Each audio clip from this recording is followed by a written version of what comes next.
Hello, everybody, and welcome back to the Charm City Sideline podcast. I am Zach. I'm usually joined by my co-host Brad, but he is, quote, extremely sick, apparently with some food poisoning. So we had to get the best of the best for a guest tonight. You may know him from Ravens News Daily, almost 50,000 Dawson, almost, really close, almost 50,000 followers on Instagram, and a legend of the Charm City Sideline family. It's our friend Dawson. What's up, brother? Zach, my man, it's good to be back. I appreciate you having me on. Brad, I hope you feel better, man. That's never a good sign, but you'll be better. But I appreciate you having me on, man. I'm excited. This offseason got off rip immediately, right out the gates, guns blazing. Obviously, the season did not go as planned, and it was unfortunate for our team, but in the end, it ended in typical Ravens fashion, unfortunately. But I think we all kind of moved past that very quickly, given that Harbaugh was launched out of a cannon literally like 48 hours after. And I think the Ravens have done themselves pretty well this offseason. I think they've kind of reinstilled a lot of faith for the future. I think that the Ravens flock is behind them once again, and we're excited for the coaches we brought in. I think that the new identity is going to take full effect, and I think Minter has put together one hell of a staff. And I give props to Steve Bisciotti for stepping up to the plate and doing what's right, and Eric DeCosta for doing the same thing. And I think Ozzie Newsome, Sashi Brown, and all of them have done tremendous, a wonder for this organization. And I couldn't be more excited to talk about this tonight with you, Zach. And I think it's going to be a very fun offseason. There's a lot to happen, hopefully a lot more good than bad. There's a lot of big decisions to be made in the next few weeks, and it's a little scary to think about. But I think that we're going to do what's right, and I trust Eric DeCosta, and let's get this thing going. Yeah, dude, the talk about this offseason, and it's just begun, where everyone's saying this might be the most anticipated Ravens season maybe ever. I think that's what Brad said on one of the last few that we've done. And I had said, dude, we have the draft, we have free agency, we have extensions, we have everything left of a regular NFL offseason. It just feels like with the coaching search, it's been amplified, and it got even more amplified yesterday with the press conference between the new coordinators. That's Anthony Weaver and Declan Doyle. They were joined by Anthony Levine as well. He's the special teams guy. I'm going to give him a shout out because I don't think we're going to talk about him much tonight. And then also Jesse Minter, the new head coach. But in that press conference, a lot was said. We have a very large document in front of both of us with so many different quotes that I had to make sure that we cover. It's very rich in Anthony Weaver leadership kind of content, I think, as in Weaver spoke incredibly high of the roster as it is right now, which I thought was kind of surprising. Sure, he's a leader. He's a guy that I'm sure they've brought in to be that type. He's not calling plays like we discussed right before this pod. Like that's something that has turned me around as someone that was against the Weaver hire, where he spoke to the media today and sounded like a savant. He sounded the most confident out of all the guys. You and me both said this before we started as well, that he sounded the most happy to be there of all of them. And sure, they're all happy to be there as in a job. But Weaver seemed like this was really home. He said that in both the press conference and on the lounge, which we're going to talk about too. But what'd you take away from what he said and how he expressed himself through his content, I guess, of the last couple of days? Yeah, man, I'm personally a big fan of the Anthony Weaver signing. I know there was a lot of skepticism on this. Why are we bringing in a guy who failed in Miami and has never had the spotlight on him? Like, Anthony Weaver's a great dude, and I'm excited for this because you can literally feel his energy through the phone, like through the video. You can feel the energy that he radiates in the building, and I think there's no more better spot for him to be than with the Baltimore Ravens. Once again, being a past player and coach in this organization, I just think bringing him back was such a smart and intelligent move, and I think it's a move that Jesse Minter is not going to regret. I mean, we're talking about a guy for the last, I think, 3 head coaching cycles has had looks to potentially become a head coach. And obviously, the success in Miami wasn't there, stepping in as defensive coordinator, I think 2 years ago. The Ravens famously picked Zach Orr over Anthony Weaver, which is another story to be told a different day. Something. But I think that a lot of people look at, the run in Miami, and he admitted it. I mean, when they asked him about it, hey, this didn't go as great as it should have. You were moved on, and they didn't really want to keep you. And he admitted that it didn't go as great as it probably should have. But he did also mention that it wasn't exactly in his comfort zone. It was a situation that he wasn't able to bring over any coaches to Miami once he left Baltimore. He wasn't able to bring over any players, and he kind of had to step in like the new guy on the block with no familiarity at all, and it was him and him only. And let's not sit here and act like Miami's defensive personnel is anything to be extravagant about. So I think coming back to Baltimore, you can feel him. He wants to bring back the energy to the unit. He wants to bring back the fierce identity, the hardworking physicality, the play like a Raven motto. You can feel him being a defensive line guy, which, we know this. He was a defensive line coach here just years ago, and our defensive line was one hell of a unit. I think that unit's obviously going to benefit primarily with Anthony Weaver taking over. But I just think that, in the recent years under Zach Orr, and I don't want to sit here and crap on the guy, that the Ravens 100% lost their defensive identity. Everybody knows this. There was no physicality. There was no positive body language. There was no energy throughout the unit. And I'm not saying that's on Zach Orr, but there's something there that it clearly was not working, and we don't got to worry about that anymore. But I think 100% this guy's motivated. He's hungry. He wants to be a head coach. He knows he will probably be a head coach, and he's going to come in here with not a lot of pressure on him, given that Minter's calling the plays, and he's going to be able to connect with these players. He's going to be able to develop them, work personally with them, develop outstanding relationships, and get the absolute most out of these guys. Yeah, and that sounds like the perfect guy that Minter was looking for. If Minter was, quote, looking for leader qualities in his defensive coordinator, you mentioned that in the press conference, like Weaver is the spitting image of a leader. And thankfully, what calms me down is the fact that Minter says that out loud, and the fact that he's also saying that Weaver isn't going to be the guy that formulates my plan like how Declan Doyle was with Ben Johnson. There isn't the master plan like that. Maybe he's a part of it, but it doesn't seem like that's his main focus. It's going to be to lead these guys and shift their focus from what you said, which was kind of shifting their body language and their total thoughts and presence on the field to what's that great quote he always says, like 60 minutes of hell or violence, whatever it is. It's a great quote. And I'm just so uplifted by how much Weaver expressed stuff about like Lamar. He said playing against him is going to make the defense better every time. And sure, you could have said that with Zach, or you could have said that with any defensive coordinator, but Weaver's going to lengths to saying like, he's playing. The defense is going to play against the 2-time MVP, should be 3-time MVP. Like he's like a fan already. Like it's like that sounds like something we'd say. But also with that, in the press conference specifically, he had talked about, someone had asked him about establishing and becoming a feared team again. That was the exact quote, but he almost answered it as if he was asked, hey, are you sick of blowing leads? Are you sick of looking like a weak defensive team, like you just mentioned, like establishing that strength again? And basically said, like, he had a great answer, but had ended it with like taking it up a notch in the fourth. Like, you're supposed to take it up a notch in the fourth? Why aren't you playing that way all 4 quarters? We want to play that way the entire game. Why would you want to jump off that notch? And said not let off the gas.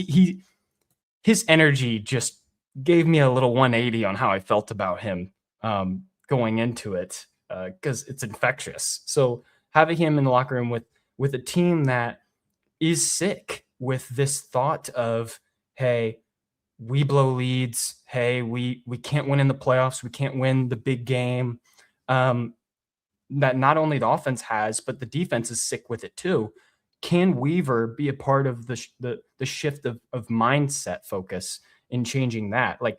And he mentioned some great stuff about the staff. It called Baltimore like football family to him.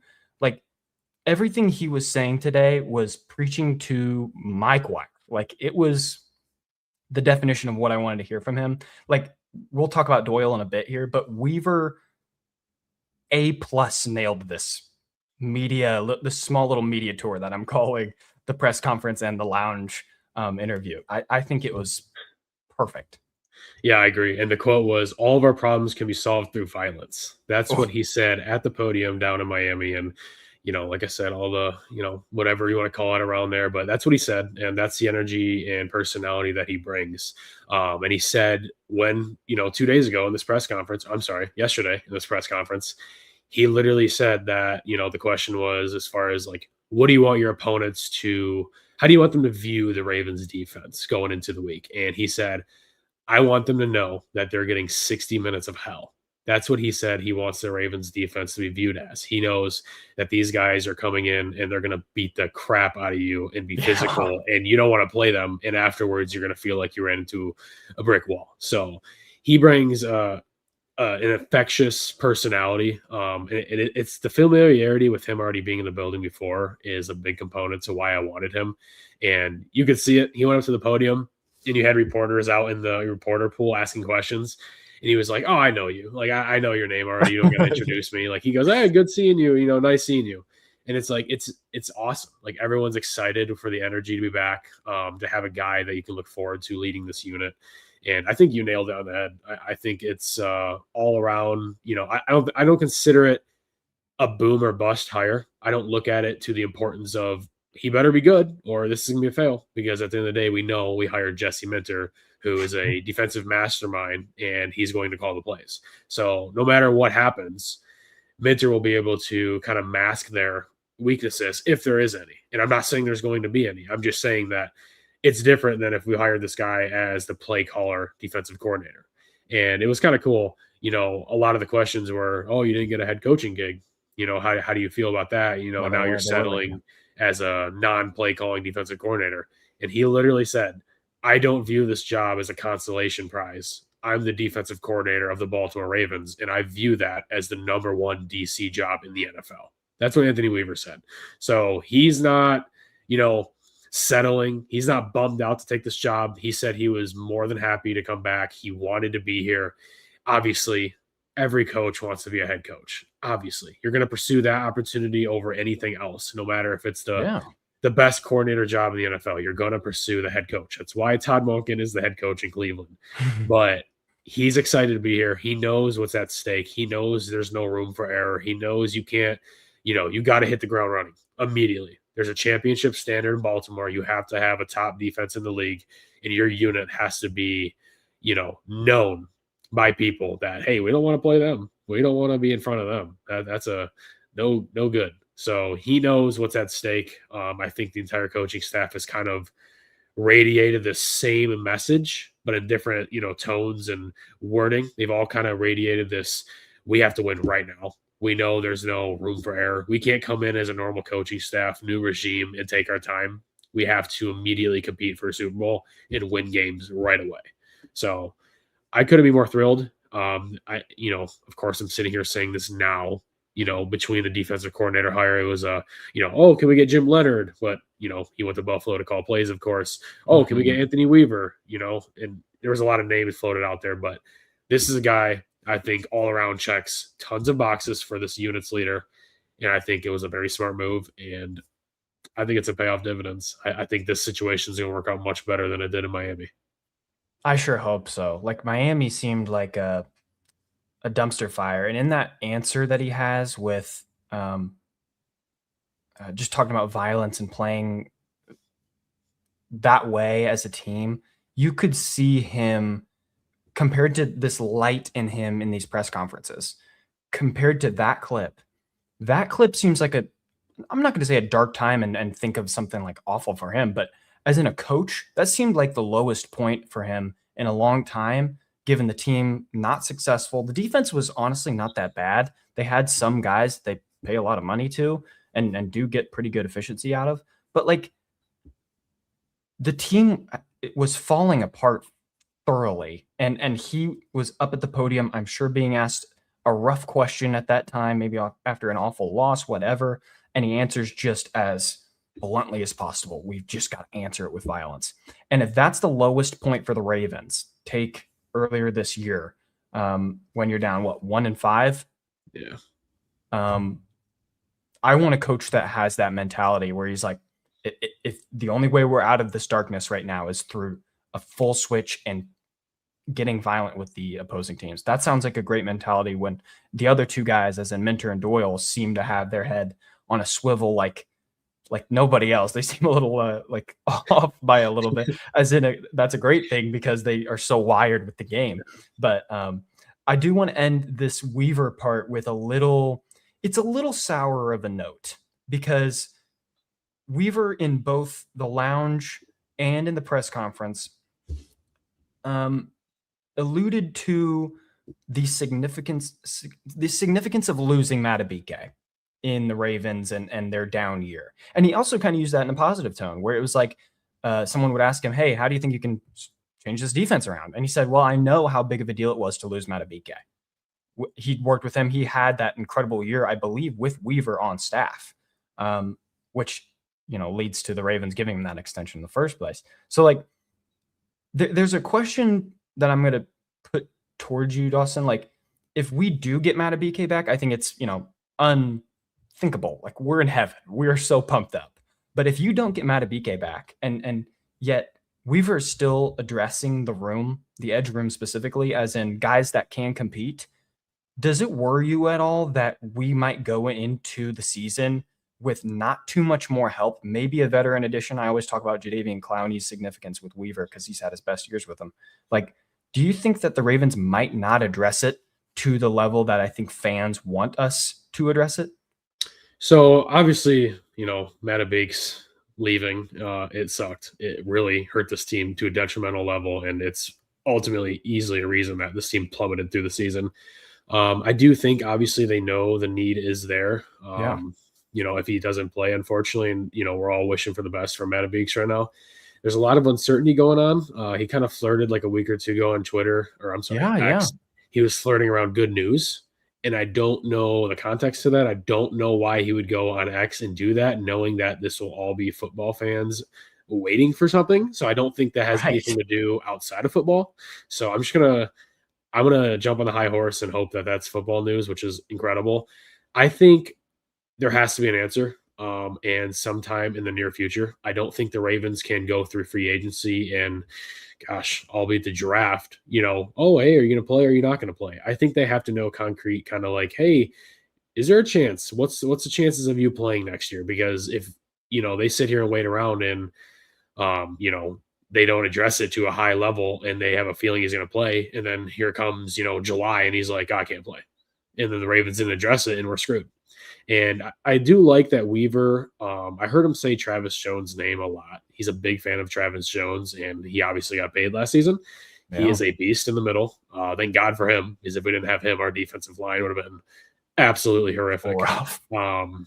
Terrible, bottom of the league.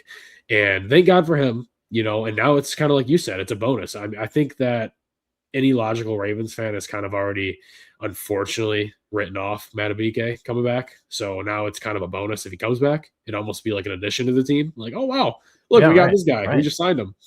And I hate to say it like that, but it is what it is. It was a bad, scary injury with a lot of uncertainty, and no one really said anything. And that usually points to career in jeopardy, which is exactly what this is. So I think the Ravens, they're not going to put pressure on them or anything like that, of course, but they got to know something in the near future, because they have to address this. They can't go into the season without addressing the interior of the defensive line. And yeah, we like Travis Jones, but after that, it's a little empty. It's a little scary back there. So I think they have to address it, in a top way, with or without him. And if he comes back, even better. If he doesn't, we still addressed it. We're not worried. We're not going to, get bit by it again. Oh my God, dude, it'd be amazing if he could come back. That would be an absolute tremendous lift for this team. And I think that, there's a decent chance. I don't want to get anyone's, hopes too high, but I think there's a decent chance, given what he said on X, that he could be coming back. But I think they've addressed it either way.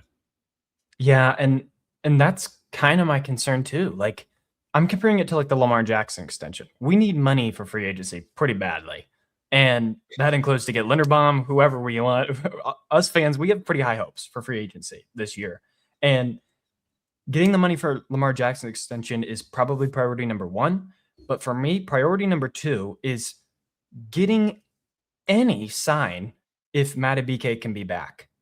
Because if you get a short sign of it, then maybe you think, oh, I think we can live with John Jenkins, Travis Jones, and a veteran, like a cheap veteran. There's probably going to be options like that. Calais, Cam Jordan, a couple of guys. Yeah. But if you stick with that plan, then you know he's back. If Matabike straight up says it's going to be at least another year, then you have to then either decide, are you going to allocate a lot more money for that position, which you're now going to take as a premium in free agency, maybe even the draft. We haven't even, like, we've barely touched on the draft. Like, you could put a pretty premium pick in play. There's a couple of interior guys that might be available at 14. Yeah.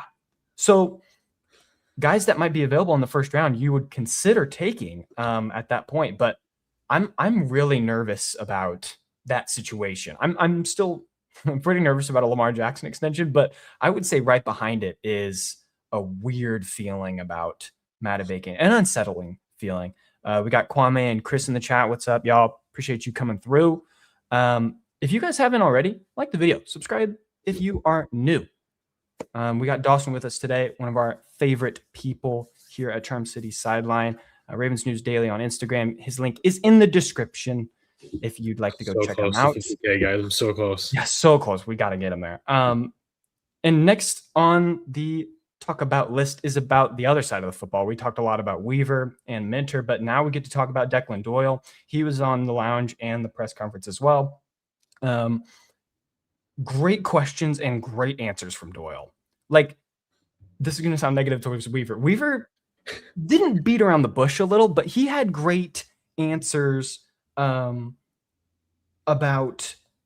just being a leader. If they were leadership questions, he was answering them as, I'm going to be the leader, which was a great thing. I wanted to hear those answers. But Doyle was asked about, hey, Ben Johnson isn't your, I'm going to say scapegoat to be mean, scapegoat slash, like someone like Doyle said today, like the last stamp towards the offense and moving forward as a good offensive team. Doyle is now given the full reins to that. And I found it interesting. He kept saying that quote, that stuff about being the final stamp, whether he even wants to be that. It didn't really seem like he was saying, I'm going to be the final stamp. It was more of, yeah, that's what Ben was, and I'm going to do my own thing, which sounds good to me. I mean, the mind of Doyle being with Sean Payton and Ben Johnson, like, that's a great group, just those two alone. And he was asked about so many things. I mean, the 29-year-old offensive coordinator calling plays for a team that really doesn't have time to, again, beat around the bush. We're trying to win now. He was asked about his age, and he said most of his coaching experience was with players his age or older from Denver to Chicago, and he saw it as a benefit to him. I loved that answer. And he also had some great things. He said it a few times on a few different interviews and such. He keeps saying non-negotiables. Non-negotiables as in physical up front. Me and you were laughing about this beforehand, Dawson, about our little guys beat up their little guys. Wide receivers block with excellence. Like, it actually kind of singled out Zay. He had talked about how Zay's a very elite player, but it needs to improve. And he even said about Lamar that he has room to grow. None of it being negative, but just as in a coach, you want them to say that. You don't want them to say, yeah, Lamar Jackson's going to be Lamar Jackson. The rest of our guys got to get better. You want him to say that no matter what level of player we have, they can grow. He talked about really good about protection. I love those details. What'd you take away from, he had a lot of questions about his Bears time, about a ton of different position players on this team. What'd you think about Doyle and his answers today? Yesterday? Yesterday. Yeah. It's all the same day. I'm absolutely thrilled with the Declan Doyle hire. The moment it happened, I was literally like jumping with joy. And it was right after the Matabike tease on X. So that was kind of a hectic, like 1 hour window of Ravens fandom. But I think I'm thrilled with it. I think he answered a lot really professionally. I think, this guy coming in at 29 years old, there's a lot of questions about what he could or could not become. And, I think that I don't know how to say this without sounding crazy. He radiates an energy unlike Weaver, of course. He's not, super energetic, super like, oh, upbeat, leader, physical, like, but I think he radiates an energy much like a kind of like a football mastermind, kind of like a not Mm, a know-it-all, but you get what I'm trying to say. Like he's kind of like absolutely. he's like a football freak. Like he knows that he knows. And I'm That's a not good kidding. one. I mean, if you guys listen to this, interview and what you call it, press conference with him, Yeah. he said it over and over. Knowledge is power. He Mm. knows that he knows a lot. He's been in the coaching ranks for 11 years. He was at Iowa State as a student intern, and then he worked at New Orleans under Sean Payton, and then he went to Denver under Sean Payton, and then he's been in Chicago with Ben Johnson. So this guy has worked under two of the best offensive minds in the sport in the NFL history, I would say. And I know I'm getting carried away with Ben Johnson. He just started his career, but No, this but he's, guy, he's the real deal. He seems. Yeah. he's Yeah. the real deal. I live in Detroit, so I know Oh, I know a little bit about Ben Johnson. As far as like, he knows a lot and he knows what he's doing. But this guy has the experience working under these guys to show that he is the next guy. I think his attention to detail and his, how you said he was super on top of like physicality, detail, and detail. Like he was all about that. And I think he's a guy that's going to require and demand excellence from our offensive playmakers. I think this is a guy that's going to, accept nothing short of, hey, you're the best. We're doing the best right now. He gives off the vibes and the energy that he's going to be a guy that doesn't slope around. He's going to constantly be looking to get better. He's going to be on these guys like a fly on crap. Like he is going to demand. I mean, this guy literally went up here in a press conference in front of the Ravens brass and said, "Yeah, I think Lamar can get better." He hasn't even been in the building for like 2 weeks, and he literally was like, "Yeah, I think Lamar can get better. There's parts of his game that can get better." And yes, obviously, but it just shows you that he has requirements and he has demands, and he is not going to sit here and say, "Yeah, I think Lamar is the best in the league. We're good. Like we're going to be good because he's good." Like no, he knows there's room to grow. He knows that guys, there's going to be more required from them to reach a Super Bowl and hopefully win it. Like that quote of you saying, our little guys are going to bully their little guys was hilarious. And all I that was could think of awesome. was like Zay on the perimeter, like fighting for his life against another small like DB, and it was so funny. I just think, you went from 63-year-old Todd Monken to 29-year-old Declan Doyle. Yeah. I mean, that is a massive shift in the offensive identity. And I think it was a good move for the Ravens because you're, obviously shifting to that more modern, football identity, if you would, the Kyle Shanahan, the Sean McVay, the Kevin O'Connell, guys like that. Like that's what you're kind of trying to mirror. Of course, Ben Johnson. That's what you're trying to mirror, and you're hoping that this guy, you don't want it to happen, but realistically, you're hoping this guy is a head coach in a few years because you're hoping that he takes your offense to such a high level that he's the next guy.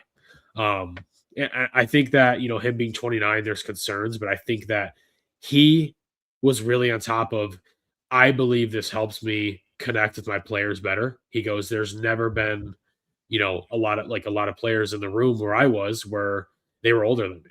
I was either younger or the same age as them. And he goes, I feel like this helps me connect better with them because we're the same age. We grew up in the same world. We grew up, doing the same things, playing the same games, watching the same things, having the same hobbies. He said that makes him feel like he can connect to a guy like Lamar better because they're the same age. It's a little hard to connect with a quarterback when you're 63 and he's 29. And I'm not dogging on Todd Monken. He was great. He helped Lamar become a phenomenal quarterback in the NFL. But it's a massive change going from a 63-year-old to a 29-year-old. And I'm super excited. He's all over the detail, and he mirrors, that Sean McVay type offensive mastermind, kind of like a geek. Like he wants to know it all, and he's going to work to know it all. And he's 29, has 11 years of coaching, so I couldn't be more thrilled to have this guy lead the offense for the, hopefully a couple of years. I mean, hopefully he's so good that he leaves. Yeah. Really hope it's a few years. Like it just feels like Doyle's going to be a name forever in the NFL. Yeah. Like 29 is so young and it's so obvious. The resume he's building is just going to lead him in the league forever. Like your first three are under Sean Payton, Ben Johnson, who his future looks incredible, and now hopefully Jesse Minter, already a great proven defensive coordinator, but also if Doyle can be, I'm going to say average with the Ravens, his resume is good enough to be probably a head coach somewhere if a young team wants to bring in a young quarterback and maybe shift their whole focus. But Doyle seems like the right fit. Lamar was apparently on Zoom calls with him for, I guess, an hour plus is what he said in the press conference today or yesterday. And I keep saying today, but yesterday, and a good feeling. Like they've talked. And when you mentioned that he's like, yeah, Lamar has room to grow. He still has room to grow. That you say that after probably speaking to him and I don't know, less than 20 texts, less than 5 hours of talking to him face to face, whether that's on Zoom or not. Like that's stuff you want to hear out of an offensive coordinator, 60 or 20. It doesn't matter. Yeah. And it's just a great feeling. Chris, member for 5 months. Shout out to Chris. She's got a little gold logo next to her. That is a sign that she is part of the Charm City Sideline All-Pro team. I think it's $2.99 to be a member. It's either $2.99 or $3.99. But this offseason, we're going to have a lot of content, some extra content. Me and Brad discussed that we're going to be doing some in-depth videos on some of the biggest names to watch for Ravens draft process stuff. You guys actually voted for it on the channel, so appreciate you guys. Chris says Dawson's a stranger over here now. Absolutely not. Dawson can hop on this whatever he would like. Dawson is family around here. I'll be here this offseason, guys. Absolutely, it's gonna be he will. Chaotic offseason. I got to tap in. And it got even more chaotic in Eric DeCosta's little segment of content media. Real quick. What in the world? I got to pause you, Zach. I want to mention a couple more things to Declan Doyle. I thought it was very interesting to hear him mention how, they're obviously, are you going to call the plays in the booth or are you going to call the plays in the field? That's a major question. We've always had, well, not always, Lamar's career been up in the booth. Greg Roman, Todd Monken, and that's fine. There's pros and cons to each, but he mentioned that he has not decided on that yet, which is intriguing, encouraging. He said something along the lines of I'm going to obviously discuss this with Lamar. We've already talked about it a little bit. I'm going to do what he wants me to do, what is best for the team. And he even mentioned that trying both early in the season could be an opportunity. You could see Declan Doyle on the field week 1 and then up in the booth week 2. And you could maybe at halftime switches, something like that. It's interesting to see that he is all in on what Lamar, feels is best, what I feel is best for the team. He's not committed to either. He said, obviously, up in the booth, it's a more comfortable decision-making environment. You don't got everything going on in the field around you. You can make, more calm decisions. But on the field, of course, you can connect with your players. You could talk to them in the middle of the game, before the play, after the play, help during the play.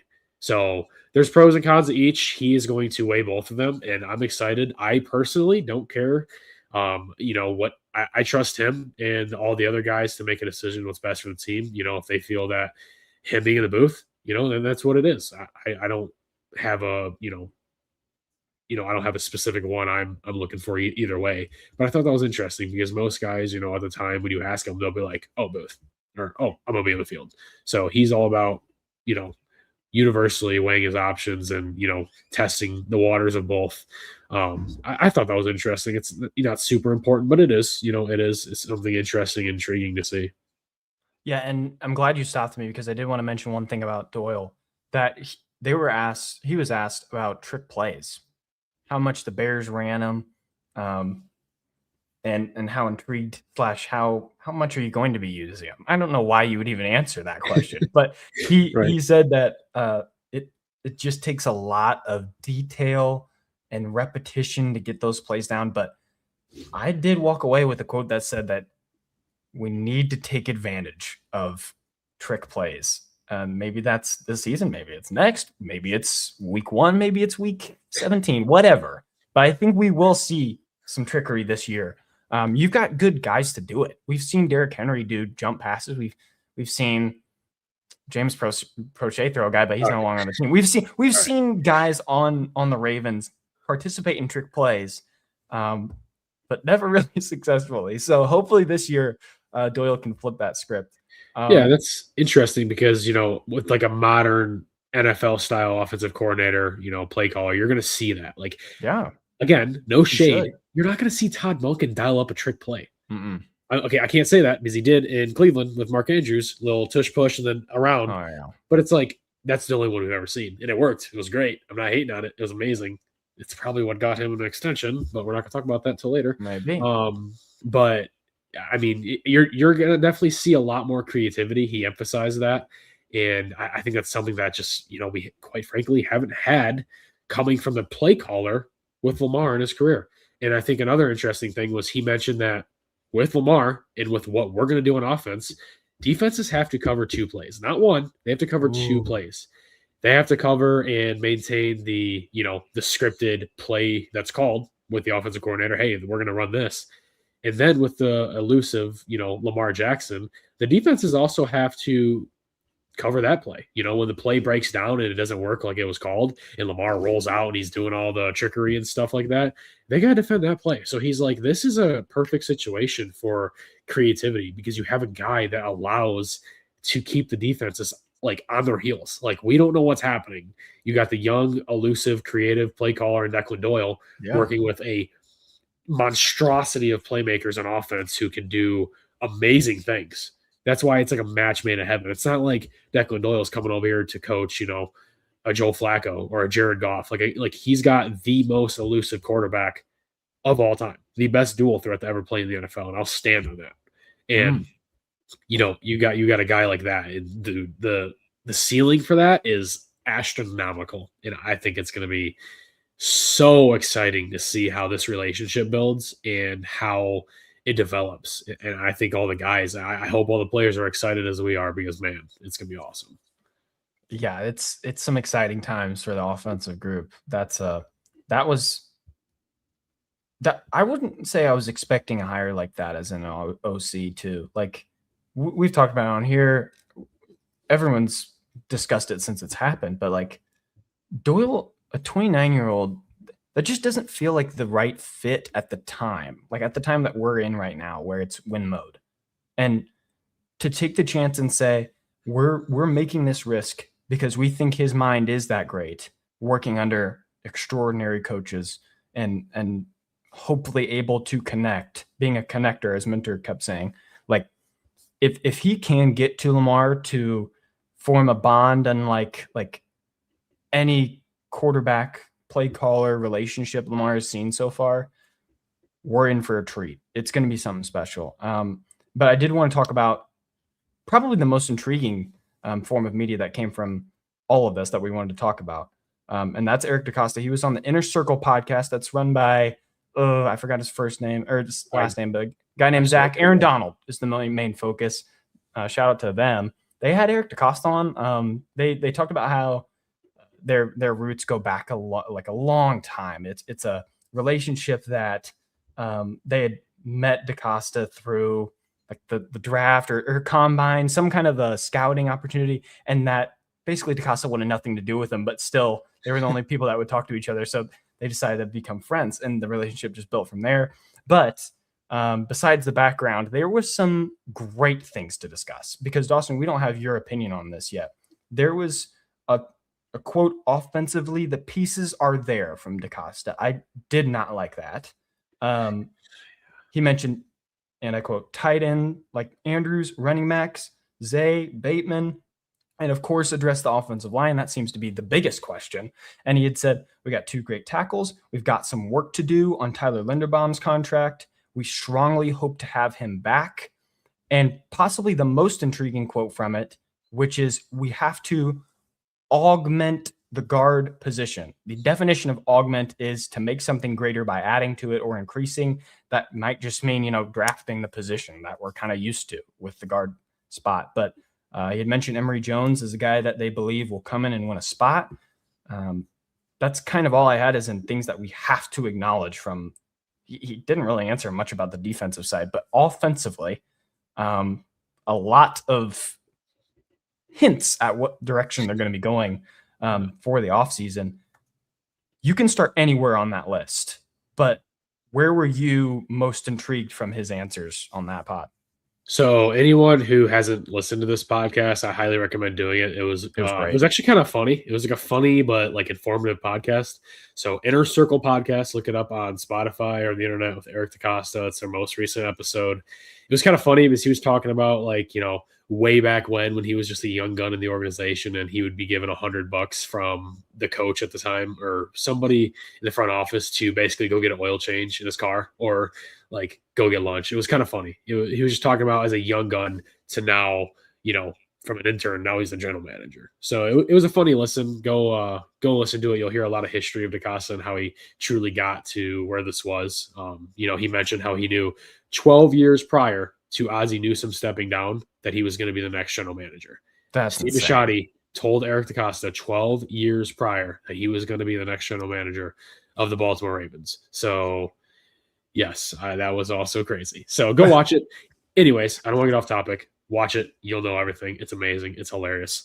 I think it was a very interesting podcast because it came out of the blue. I didn't even know it existed till earlier this morning. And I was like, oh, this is cool. Let's watch this.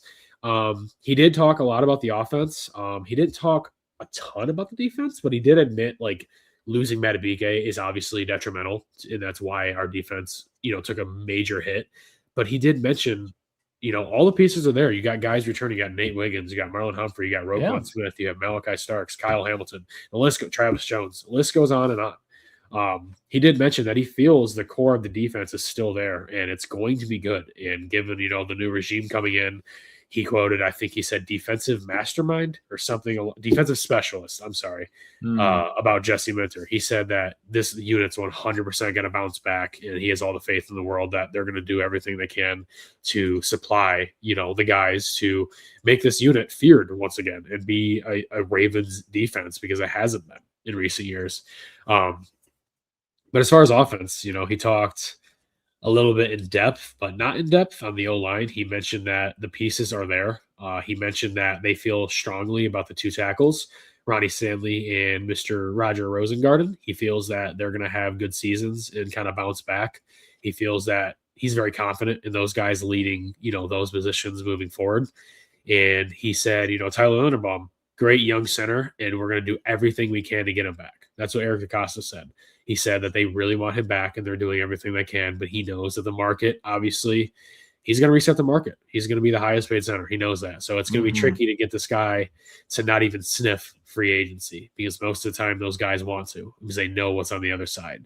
So he admits that the interior of the offensive line is a weakness and it needs to get better. It needs to be a focus, and it's a big part of why the offense this past season, was struggling because the interior of the offensive line was, let's be real, horrible. Daniel Falele should never step foot in Maryland again. Go to New York. Bye-bye.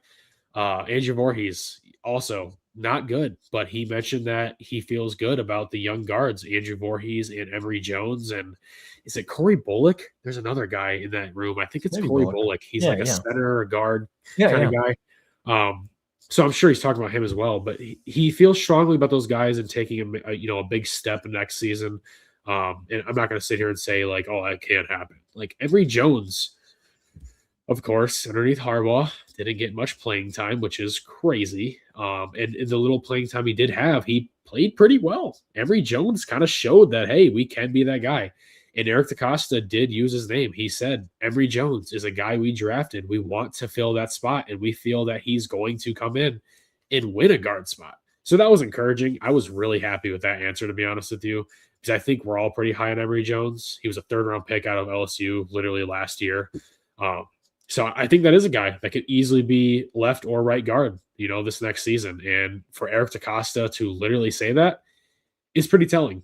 Whether that means they're going to address the guard spots with, money in free agency, go get a Wyatt Teller, or maybe they're going to draft that Penn State guard in the draft. Who knows? I'm not even going to try to say his name. I'm just going to leave it at Vega. Cool.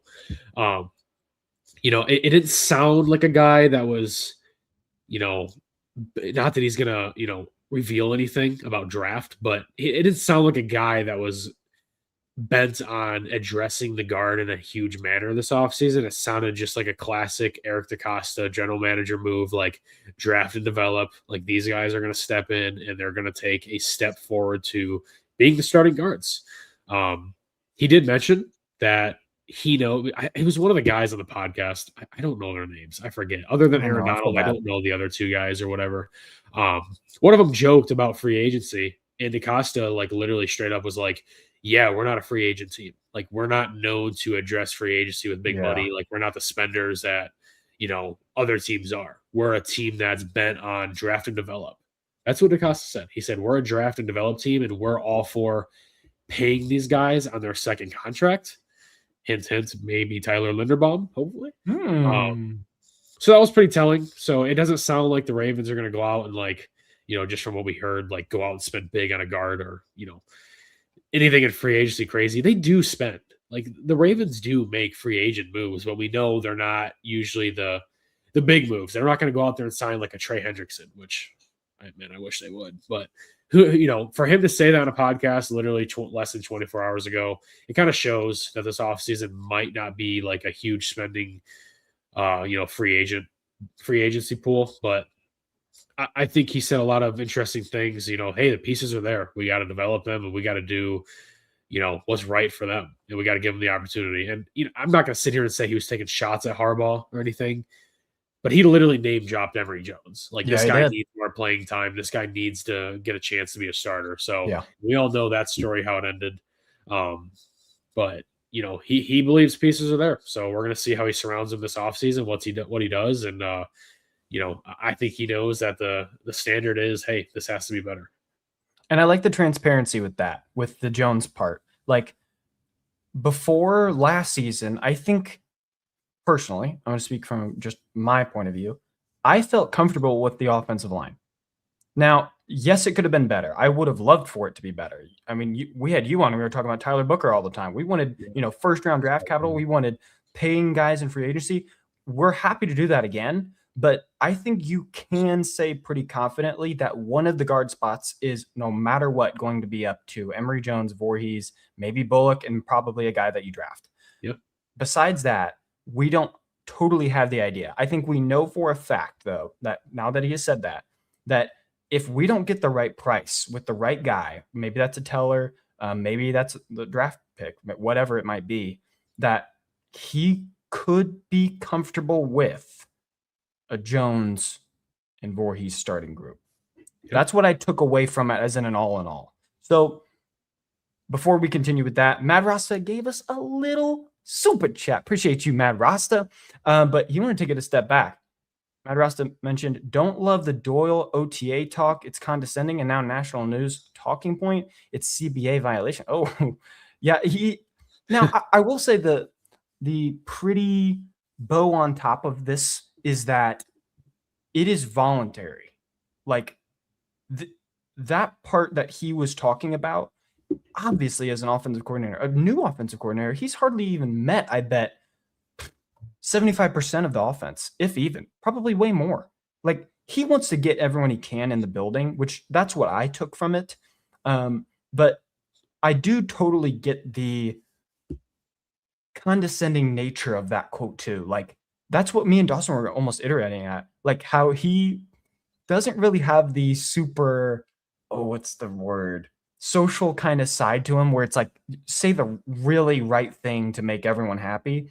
If a quote like that taken out of context, which it sounds like for national news, apparently, if that's a talking point to say, hey, Lamar Jackson needs to be at OTAs, that's what the offensive coordinator's saying. Yeah. No, I don't totally think that Lamar Jackson's going to do it unless he's just fully bought in, which would be epic. But I don't think that's going to happen. That's all I took away from it. It does seem like if he were to say, yeah, they've got to be there. Like I'm going to text each of them and say, you've got to be there. Then it's a different discussion. Yeah. I just don't think it's really going to weigh on the players too much, given it is voluntary. They're going to take it with a grain of salt. But they should absolutely make it a point to get in touch, maybe in person, with Doyle at some point. I'm sure all of them are going to want to. It's a brand new coaching staff. I'm sure Mentor, all that group would be ecstatic to talk to that player, whoever it might be. So anything you want to take away from that, Dawson? Anything you took away? Yeah, I mean, I'll be honest. Like, I'm a fan of it. I didn't see anything bad with it. I mean, it's. He said if you want to talk championships, you got to put in the work. And if you're installing an entire new regime and new offensive identity, like, yeah, I want and expect Lamar Jackson to be there. Like, I'm not going to sit here and be that big, fan and be like, oh, he can do whatever he wants. Like, no, like Lamar should be there. Derrick Henry should be. Every player on that roster should be there the second they're able to be in the building. Like, I think it was a great quote. I think it was awesome, and it kind of mirrors that. It's hard to like explain it, but like not like a hard ass, but like he's kind of like, if Oh, you want for to talk sure. championships, come here and work. Like we're Yeah. gonna do everything we can. Like we're gonna make this the best possible situation. Like so, I didn't take anything bad away from it. It was like kind of condescending. I could see that. Like it wasn't like a beautiful quote, but the intentions behind it were fantastic. And that's something that you want out of a 29-year-old offensive coordinator who is, pretty much really launching himself into the coaching, carousel now. Like Mhm. he's in it. Now, if he does good, he's going to be a head coach. If he does bad, he's going right back down. So that's kind of what you want, especially like Zach said. This isn't a guy that has a relationship with anyone yet. He hasn't met anyone yet. And he's already mirroring like a cultural, like established, like he wants it to be his way. Like we're gonna do it in a collaborative effort, but it's gonna be this way, and this is how we're gonna compete. So Mhm. I was a fan. And Brad tonight is in the chat. Everyone wish Brad a little get well soon comment. Yeah, Brad's not joining us tonight due to a little food poisoning. He said, I'm and I sorry, Brad. quote, That's top funny. 5 worst sickness of his life. So Brad, what did you eat? yeah, he ate something bad. But let's get back into it. I think that DeCosta saying he wants to augment the guard position did give me hope that he's going to take a long look at the free agency pool. Mentioning that you have a lot of young guys also feels like something. If I were to say like, hey, I've got a lot of trading cards, like does that necessarily mean that you don't want to collect more trading cards? No. Like I think you want more. So it's like if you want to get more guards, like DeCosta is not going to be afraid to. That's never been what Eric DeCosta is about. He's always, best player available. I'll take a fourth safety, whatever, anything like Yeah, that. So I hope that that mentality is definitely like applied in free agency, and we see it in action in free agency, as in we spend minimum $10 million to get a guard. That better not be Fa'alele. It better be someone like an excellent veteran guard. Zeitler's back in free agency, and we would welcome him with open arms. But also, how do you get the money to address the Linderbaum situation and then also say we have to go pay these other guys? Like if you're yeah, paying a um, second round amount for Rosengarten, you're paying Ronnie a premium now, and now you're going to have to pay a second position. That it just seems like a lot to ask. It's going to be a really difficult offseason in that department. And I still think that if you get the extension with Lamar, probably a cap casualty. Someone mentioned in here Roquan, Marlon. I think you could see something like that. I don't think that's out of the picture. Or some other guy that we're not mentioning, people like Broderick Jones to fill up some money, stuff like that, where you get enough to then apply it. I think everyone would be on the same page to say, if Jesse Minter can make, no offense to these guys, Chargers 5th, 6th round picks, startable guys, let him go to work with them and let the Ravens front office dish out money on the offense. Let yeah, that happen. I think everyone would say so. yes, I agree 100%. So we'll have to see it in action, but he seemed confident in the 2 tackles, seemed like he wanted to get it done with Linderbaum, and he said, we've got to augment the guard position. So I'm walking away very enthusiastic with the offensive line and how he explained that. With the defense, again, just kind of dishing over a little bit, the defense, it didn't seem like he was super like willed to go out and address this Yeah, position, this position. It felt like we were a little more confident in that room now that Minter is the guy. So you can address it however Minter really wants to, and how light or heavy that might be. But the focus on offense being so obvious in the questions and the answers makes me feel really good. Yeah, I mean, if the Chargers can do what they did with Jesse Minter, and I think they have like the 29th payroll on defense or something like that. Oh my Like, gosh.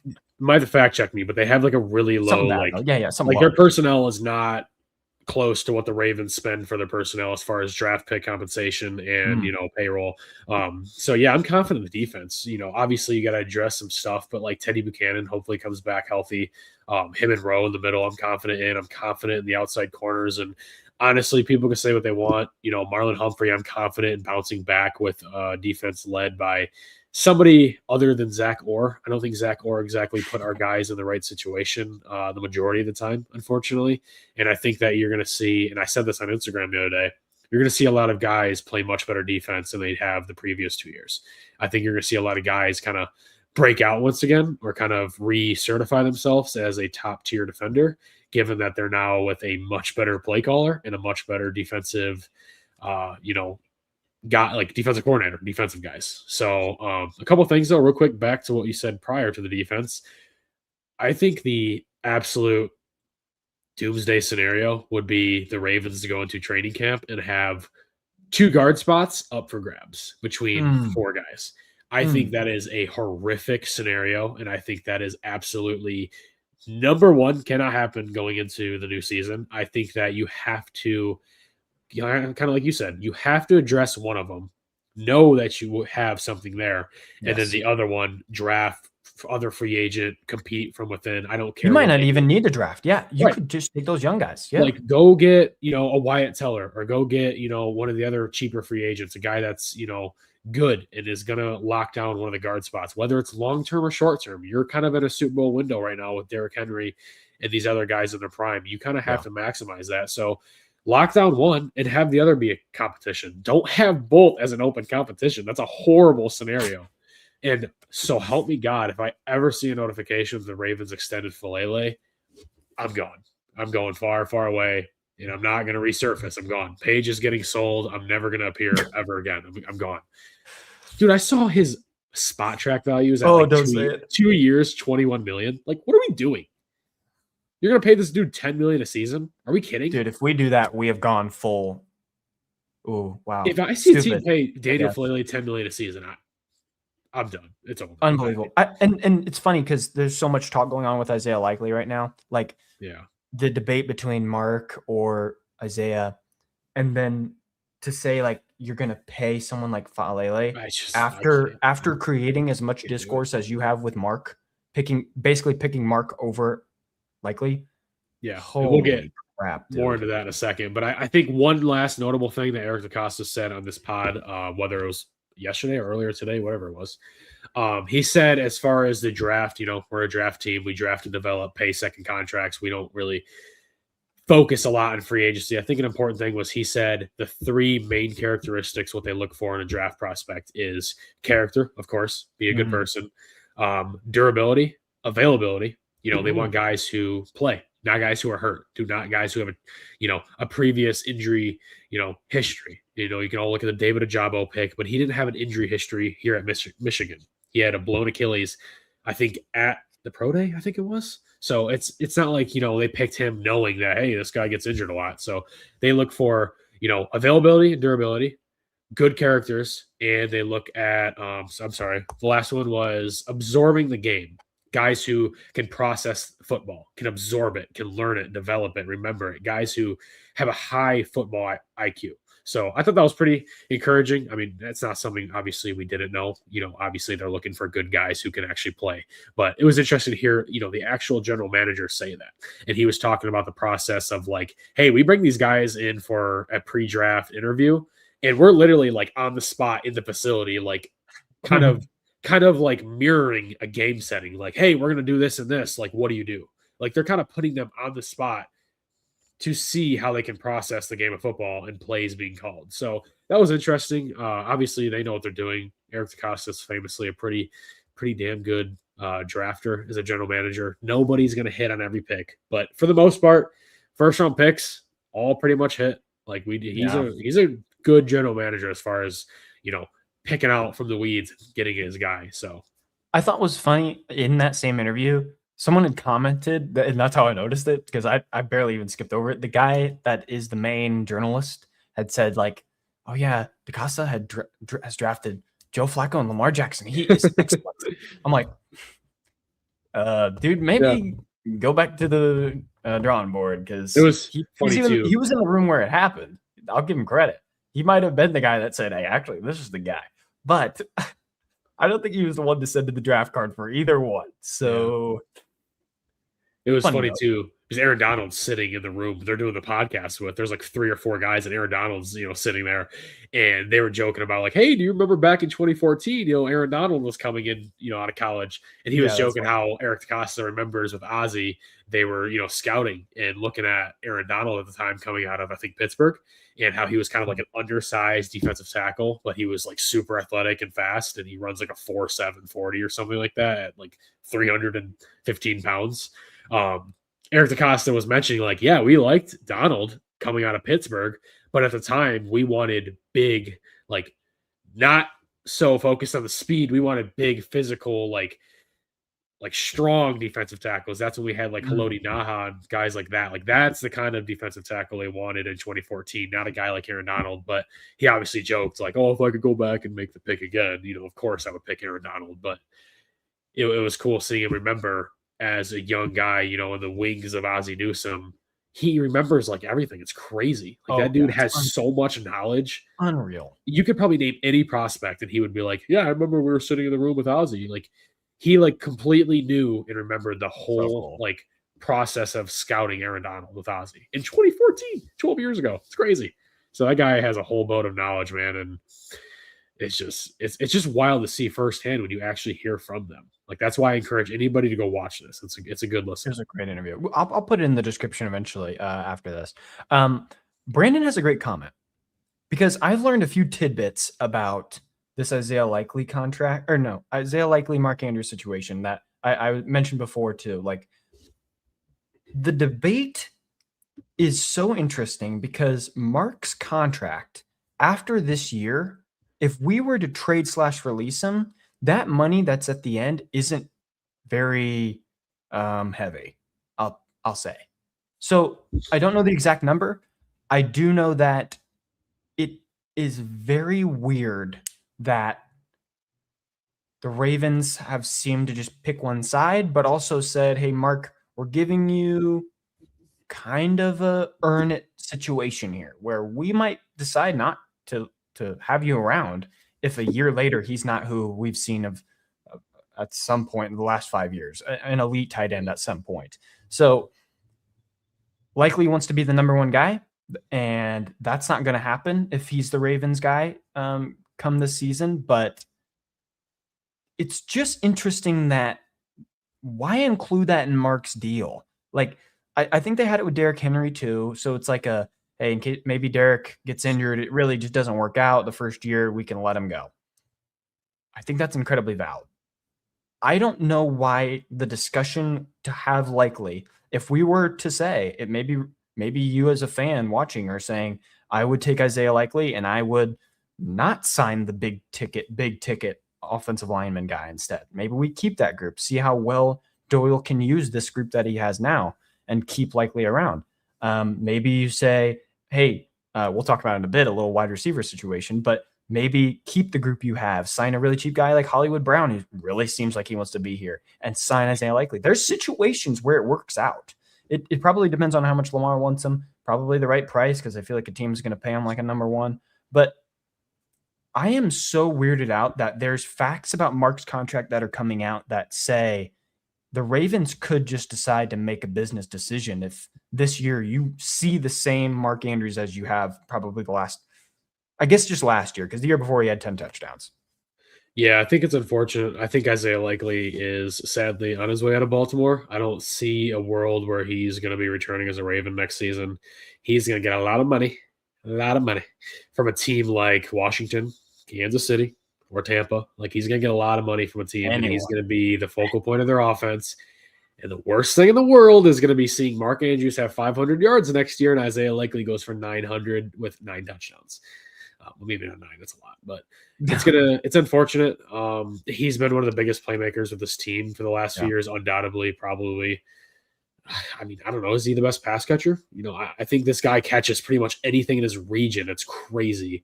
Yeah. And he's a fun guy. He's a fun personality to have in this locker room. He bonds really well with the offense, and he's super close with Lamar. I just don't see a world where the Ravens paid Mark Andrews in the way they did, and they're going to move on. Not even a full season later, they're just going to cut ties. They're going to trade him or release him. It's a very weird situation. I really still to this day am shocked that they paid Mark Andrews the way they did. I remember I was sitting right here where I'm at actually when I saw the notification that they paid Mark, and I was just like, why? Like, I love Mark, but really? And at the moment, you knew that's the nail in the coffin for Isaiah's time in Baltimore. Um, it is what it is. I hope they pay him. I hope there's a way you can figure it out because he's essentially a receiver. I mean, let's be real here. He's kind of like that Brock Bowers type wide receiver flex hybrid tight end. Yeah. I love Isaiah, but he's going to go somewhere else and flourish. He's just going to get paid so much money on the open market that it's going to be impossible for the Ravens to match the offer because they got to pay top of the market center money if you're bringing Tyler back, and you got to address a lot of needs. I don't see the world out there. I don't think it's going to happen, but it is unfortunate. And I think there's another element that's also unfortunate because the Ravens are going to go from a three-headed monster in the tight end room to now Mark Andrews and somebody else, because the reports now are that Charlie Kolar is also going to be paid a lot more money on the free agent market than people think. And it's going to be kind of like a Josh Oliver to, what was it, Minnesota? Jacksonville? Overpay. They're going to pay for his blocking and run game specialist services. I think Charlie Kolar has obviously only had like 150 yards in a season with like 2 touchdowns, but he's so important in the run game and to the blocking. So some team is going to pay him a lot of money for that and that only. And I don't see the Ravens ponying up that money for something that is important, but something that they feel they can take that money and allocate it and prioritize something more important and something more dire for this team next year that they need right away. And I will say, I mean, we all know the Ravens are good at drafting tight ends. I'm completely confident with them drafting a guy in the 4th round this year and him becoming a Isaiah Likely or a Charlie Kolar. Like, if there's one position I am really confident in Eric DeCosta finding, it's a tight end because they've done it nonstop. Yeah. So, I mean, it's going to suck seeing Isaiah and Charlie leave. But at the end of the day, it's like, Mark Andrews could and very easily should bounce back to be a very productive tight end. I mean, he's healthy. He's getting older. Last year, there was a lot of stuff going on there. But if he's the focal point in that room again and there's nobody on the outside, he's going to be the main target again. Him and Lamar could and should flourish in this offense ran by Declan Doyle, who in Chicago flourished with a guy like Colston Loveland this year. So, yeah, there's a lot of hatred. I shouldn't say hatred, but there's a lot of uncertainty around Mark Andrews right now. But this guy very easily could bounce back and be very productive again and have a guy behind him from the 4th round that develops behind him and is waiting in the wings for Mark to retire eventually. And he's the guy. And, the Ravens love their comp picks. Guess what they're going to get if Charlie Kolar and Isaiah Likely sign big deals of free agency? They're going to get those comp picks for next year. So I think, despite how much it's going to suck seeing the notification of Isaiah Likely signing with the Chiefs, it's also in the back of your mind, it's going to be okay. Like, it's going to work out. It sucks losing them, but it's not like a detrimental, like, oh my God, we're screwed. Like, it's not going to be like that for the Ravens. Do you know if Kelsey has said he's coming back or not? He hasn't had a definitive answer, I don't believe, but I do think he's leaning towards yes. I think he said, like, yeah, I'm coming back. Because that seems like a weird little spot to me. Like, even the Patriots seemed like a good one, but they have someone like, is Hunter Henry still there? I mean, I feel like he had a pretty good season. Like, he's been good. I don't know. It doesn't feel like a bunch of these opportunities you're the definitive one. Like, someone said like Cowboys. I'm like, that's not even Washington. A real one. Yeah, like there's teams out there that would give him the one spot. Yeah. But it doesn't seem like the best fits, as in quarterback to how he uses a tight end kind of fit, are that obvious anymore. So it'll be an odd situation. I don't think it's going to be as pretty as people are thinking. But we'll have to see. Kolar is a sucky one. That's one of the fan favorites too. So I mean, let's be honest. Like, Isaiah Likely hasn't had a season yet where it's like, oh yeah, So they're paying on the That's potential true. and what he should be. There's not anything you can look at on the sheet and be like, look, this is what he did. He hasn't Yeah. had a fantastic NFL season yet. He's battled with injuries and not getting the targets and sitting behind Mark. So it's like a team is paying all off of like what they've seen and what he should be, which we know he's very good and he's going to Yeah. be good. But it's not like he just put up 1,000-yard season with 10 touchdowns. He did not. So I kind of agree with you. I don't think he's going to get as much as he probably should or what people are thinking, but he's definitely going to get paid a little outside the comfort zone for the Ravens to pay that. The question, and it's gonna just sting when it happens. If it's anywhere from 8 to 12 million, which I'm guessing is what it'll be for likely. If it's that much yearly, are you saying Mark Andrews for, is it 14 or 15? It's 14, I think. 14 a year, or Isaiah much. Likely for Too 8 much. 8 to 10? I feel like most of us are saying likely. I would hope Even not everyone is. knowing, that he has not had a year even close to what Mark Andrews has produced twice, 3 times in his season, in his career. So interesting one, but let's shift to 2 very interesting topics. Kind of talking about the media of the last couple of days of the week, and of especially today, as ESPN released an article and Bleacher Report released an article. Bleacher Report released their top 100 quarterbacks of all time. Lamar Jackson was on the list. 99. Sorry. I don't know why top they did 99. Lamar Jackson comes in at number 28. I think that's respectable. I like that. Sure, he might finish higher than that. I think we all believe he will. But there's notable names around at number 28 spot. That includes Josh Allen at 35, behind Lamar. Good with me. Amazing. Someone like Phillip Rivers, which was also behind Lamar. I just wanted to include that. Russell Wilson was ahead of Lamar, and now going forward, there's a lot of names I didn't recognize. I apologize to them. I'm not going to name those. Eli Manning was 24. Matthew Stafford was 20. Big Ben, number 16. And then 5 and on was Aaron Rodgers, Mahomes, Peyton Manning, Joe Montana, Tom Brady. I kind of like the list. I don't think it's bad to say Lamar Jackson was 28th. Putting him over Josh Allen, I respected. I feel like not that many people would actually do that. Yeah. Even given it's freaking 2 should have been 3 MVPs and whatever else freaking insane accolades. Dude, what do you think about this list? We just have to mention it because I think the discourse around it was more of like, where are all these no-name guys we've never heard of coming from? But also respecting the greats, I guess. Yeah, I thought it was a good list. I want to know whoever wrote this. Give him a raise because he put Lamar over Josh Allen. So that dude knows ball. That guy knows what he's talking about. But all jokes aside, how did they do this? Like, who sat down and was like, you know what? Top 99 quarterbacks of all time. How long did it take for him to compile this together? Like, there's no way this was an in-depth, like, creative plan. They're like, oh, all right, we're going to look at how many, like, this was probably just like, all right, I think he's better than him. I think he's better than him. So, anyways, I don't want to get sidetracked, but I thought it was a good list. I mean, if you would have asked me before looking at it, like, okay, there's a top 99 quarterback list, all time. Where do you think Lamar? I would say, hopefully, top 30. I can't sit here and say he's top 15. Like, as much as I love him and I think he'll be there, I couldn't realistically expect Lamar to be like 14 on this list. I mean, come on, dude. He hasn't won a Super Bowl yet. And he's 29 years old. He's got like 7 more, like, hopefully good seasons left in the NFL at least. I mean, we'd hope. He's only halfway through his career and he's already 28.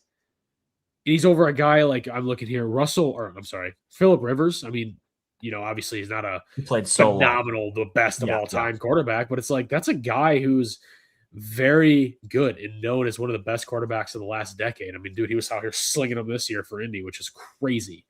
And then, Josh Allen's at 35. So it shows you that Lamar, despite whatever, does have respect around the league and people know that he's one of the best and he's going to go down as one of the best. And if he's already at 28 and, hopefully if and when he wins the Super Bowl and maybe another MVP or 2 and whatever else, like, he's very easily going to punch that top 15 and I think top 10. I mean, realistically, he's going to shatter every dual threat quarterback record you could even imagine. I mean, he already surpassed Michael Vick and Cam Newton with a lot of things. And he's still got a lot more years left. But I can't really complain. I mean, the top, obviously, Brady, Montana, Breeze, Rodgers, Manning, Mahomes, like that was obvious. Like those guys aren't going to, everyone knows that. But Yeah. some of the other guys, like you said, I don't even know who some of these guys are. And I'm like, dude, they were playing football when there's leather on their head. Like, what are we doing? Like, we're gonna say this guy from 1916 is better than Lamar. Like, come on, man. Like, what are we doing? Like, dude. And Kwame brings up a good point. 3 first-team All-Pros in 7 seasons. Like, you could put him higher than 28. And I'm not saying breaking 20s, but maybe 21, 22, 23 range. Like, we'd still say, hey, pretty good list. Like, it is still hard to say that he would jump someone like Russell Wilson, Eli Manning, Big Ben. like, yeah, Stafford even. Like, Stafford was a little, like, that one kind of hit me a little bit. I was like, wow, just having I agree with it. Like, oh, sure, I do too. It's just like, dang, like, I can't believe, like, in an all-time setting, Lamar right now is still within 8 to guys like that, and still has, I'd say, minimum 5 years left in the league, hopefully way more. So it'll just be so much fun to watch that ranking change, hopefully, and continuing to trend upwards, especially while Josh Allen is that close behind him too. That's such a awesome note that we get to smile about. But we do have to include something that I think everyone is going to want to know about, because everyone has been talking about this. If you're a Ravens fan, ESPN released a hypothetical trade offers for the NFL for Eagles wide receiver AJ Brown. Ben Solak, he's a reporter for them. He was in charge of the Ravens offer, which he had as a 2027 second rounder and fourth rounder. The fourth rounder is a conditional third, and wide receiver Rashad Bateman to acquire AJ Brown straight up. So, Dawson, I think you would agree to this trade. I think a lot of us would. But a second rounder and potentially a third with Bateman seems a little steep. I'm not even going to lie. That's a high price, even to get someone as good as AJ Brown. So I'm going to approach this in a couple different ways. First, I'm going to say, number one, absolutely. I would be all over this trade. I would make this trade before it could even be proposed to me. I would march Rashad Bateman right to the airport and send him packing.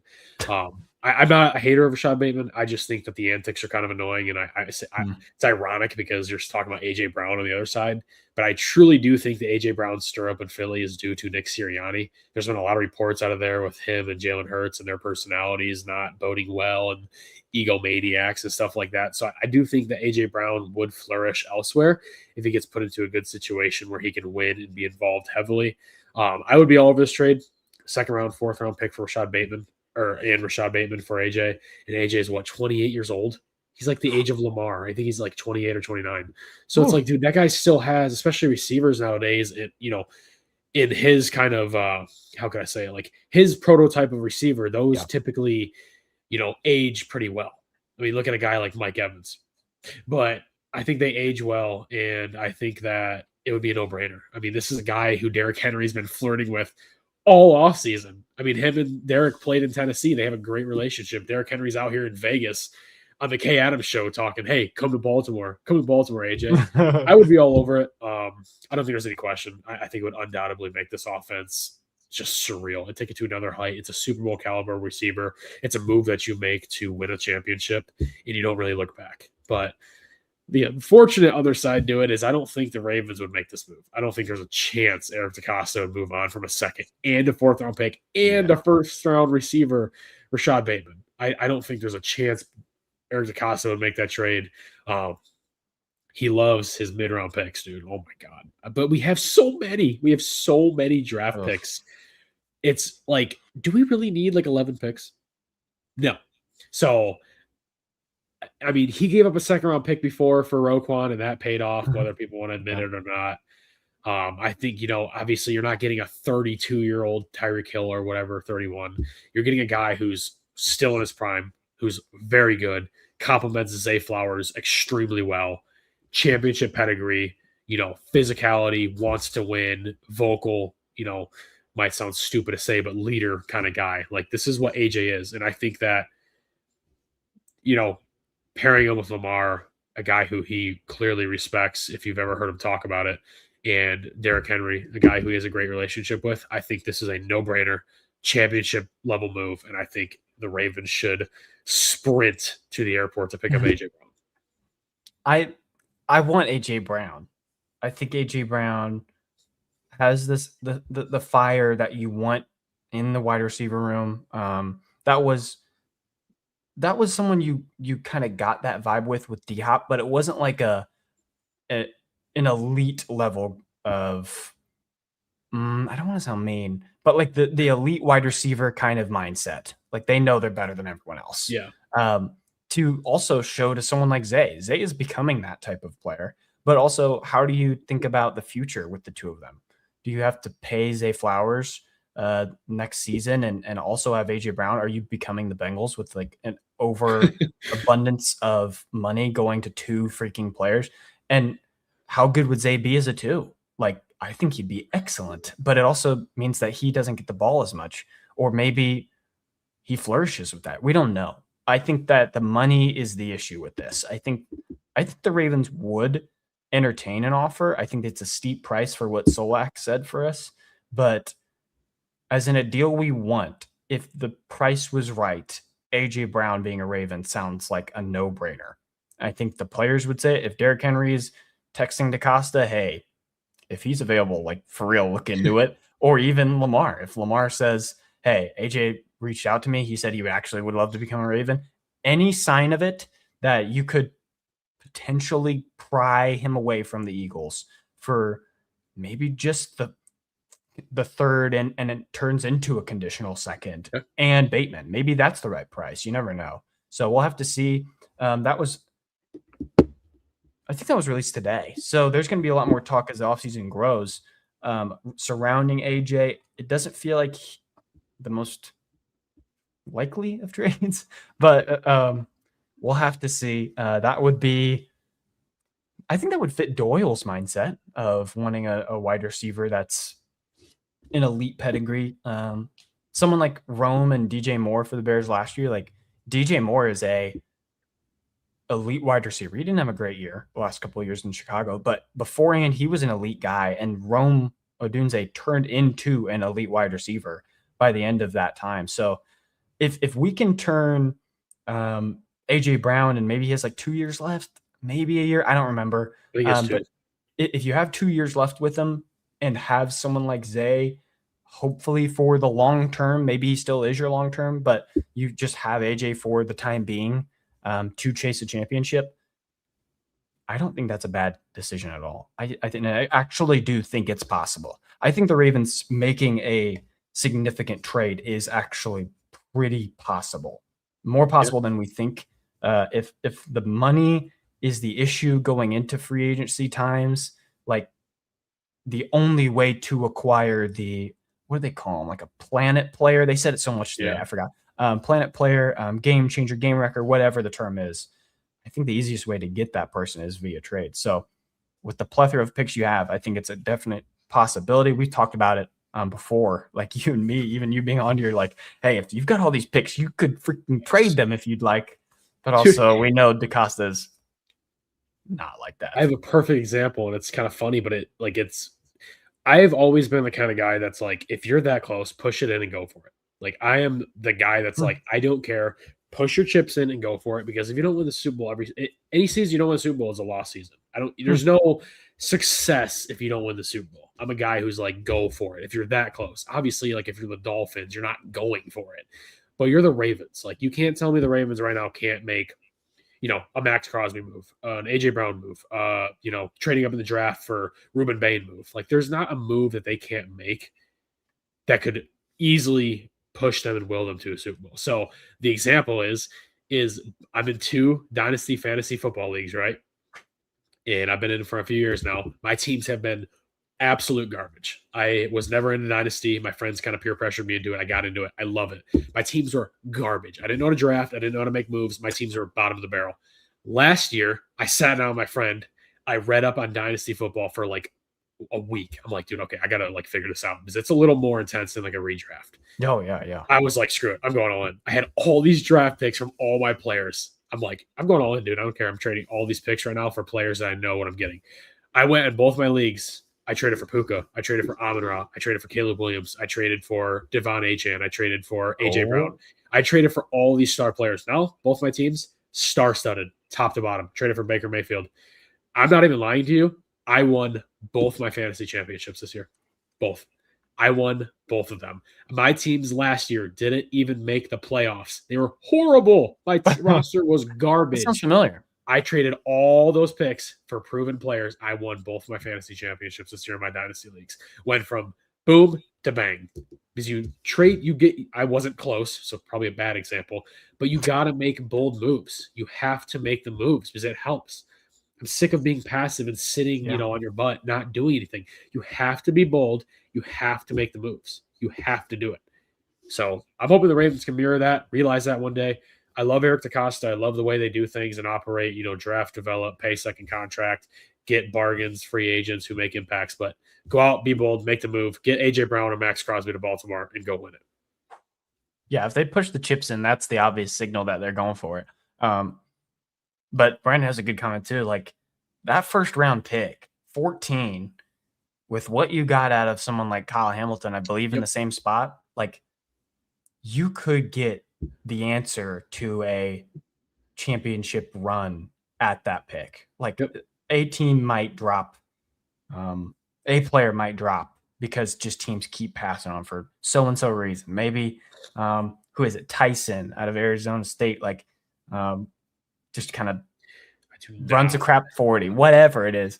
Tate, whoever it is. Yes. Like any of them fall to the Ravens, and I think we would be ecstatic. So it could be the answer. Maybe you just coast through free agency. We'll have to see. We'll have to have Dawson on again to break that down when that does happen. But Dawson, thanks so much for coming on, bro. Tell them where they can find you. I did give you I think it's in the description, so they can find you on Instagram. But anything else, brother? Yes, of course. I appreciate you having me on, man. I'm pumped. I'm already pumped for the next one, dude. When are you guys going? Find me on Instagram, Ravens News Daily. I'm sure some of you guys probably already know me, obviously. I'm pretty much primarily on Instagram. I'm so close to 50K. Please help me, guys. If you're watching this, please follow me on Instagram, Ravens News Daily. I'm only 280 away from 50K. Oh, I'm pumped. I've been grinding this offseason, dude. I've been posting a lot of content, a lot of fun hypothetical posts, a lot of, should they go after this guy? Oh, they can go this guy. Go check it out. I love posting on there for you guys, and I'm excited to get back on with these boys here, throughout the offseason with, hopefully some good news, hopefully some cool signings and trades and, good draft. Draft night's always freaking, dude, draft season, incredible. It's peak. But yes, sir. The Ravens are making good moves, man. The faith has been restored. I'm excited, man. I'm finally looking forward to football again, and I hate to say that, but we all know it was getting a little stale, and the Ravens made the moves necessary, so we should all be thrilled and ready for this offseason. But yes, sir, I will see you guys next time, man, for sure. Yeah, I appreciate you all for watching. Like the video if you have not already. If you've made it this far, we went almost 90 minutes. Comment something crazy. Give us your favorite draft prospect, your favorite free agent, anything like that. I'll make sure to respond to them. But yeah, I appreciate you all for coming through. We will see you guys in the next one. Peace.